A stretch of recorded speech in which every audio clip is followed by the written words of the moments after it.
À Paris, une cinquantaine de manifestants exportent le mouvement Nuit debout devant l'Assemblée nationale.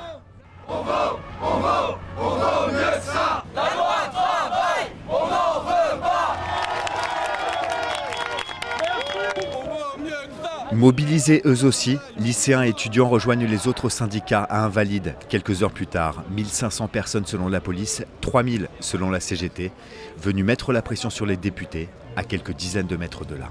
En donnant priorité à l'entreprise par rapport au niveau national dans les branches sur la négociation, on va fragiliser les salariés, on va accroître les inégalités et la précarité. Et ça n'est pas acceptable. 70% de l'opinion qui est défavorable à cette loi. Et là aujourd'hui, ils ne sont même pas en capacité de s'assurer une majorité au Parlement en tant que tel. Donc je pense que le gouvernement, faut qu'il se remette en cause. Jeunesse en danger, jeunesse mobilisée.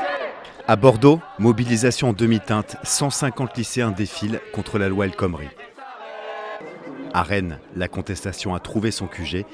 Une centaine d'étudiants et d'intermittents occupent depuis dimanche la salle de la Cité, rebaptisée Maison du Peuple. À Nantes, enfin, mobilisation sous tension parmi les centaines de manifestants. Certains s'en prennent aux journalistes et surtout aux forces de l'ordre. Un gendarme a été blessé, ainsi qu'un policier, victime d'une fracture du nez. Plusieurs personnes ont été interpellées.